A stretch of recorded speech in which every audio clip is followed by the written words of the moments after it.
அதாவதுங்க என் ஃப்ரெண்டு கூட குற்றாலத்துக்கு ட்ரிப்பு கூப்பிட்டாங்க. நானும் ட்ரிப்புக்கு வரேன் சரி வாடா அப்படின்ட்டாங்க. நானும் போனேன். கையில் காசு கம்மியாக இருந்துச்சு. ஒரு ஆளுக்கு 600 அப்படின்னு சொன்னாங்க. எனக்கு 450 ரூபா இருந்துச்சு. எனக்கு 150 ரூபா இல்லை, பஸ் அரசு மட்டும் இங்கே போடுங்கடா, சாப்பாடு வச்சுருங்க அப்படின்ட்டேன். சரின்னு சொல்லிட்டு பஸ்ஸில் கேட்டு போனாங்க.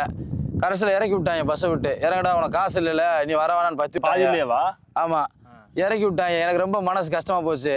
என்னடா ஒரு கையில் 150 ரூபா இல்லை, ஒரு கையில் ஒரு 150 ரூபா காசு இல்லாதக்கா நீ இப்படி இறக்கி விட்ட. இனிமேல் கூமாப்பட்டியை உலகத்துக்கே வெளிப்படுத்துவேன். என்னை குற்றாலத்துக்கு வரக்கூடாதுன்னு சொன்னல, அதுக்கு மிஞ்சினபடியாக நான் கூமாப்பட்டியை உலகத்துக்கு காட்டுவேன்னு ஒரு சபதம் எடுத்து 1 வருஷமா தொடர்ந்து வீடியோ போட்டேன். இன்னைக்கு உலகத்துக்கே கூமாப்பட்டி ஒரு தனி ஐலாண்டு நிரூபிச்சிட்டேன். இன்னைக்கு எத்தனையோ நபர்கள் தேடி கூமாப்பட்டிக்கு வராங்க. அதுவே நான் போதும். 1 வருஷம் தொடர்ந்து வீடியோ போட்டுக்கிட்டு இருக்கேன். அதே அந்த தண்ணிக்குள்ளேயே இருந்து நொங்கு வீடியோ போட்டேன். ஏங்க கூமாப்பட்டியை நாங்கள் தான் கூமாப்பட்டி போட்டேன். நொங்க பார்த்தா நொங்கு வீடியோ, மாம்பழம், பழம் எல்லாத்தையும் போட்டேன். ட்ரெண்ட் ஆனது இப்போதான், இந்த ஒரு வாரத்துக்கு முதல்ல ட்ரெண்ட் ஆனது.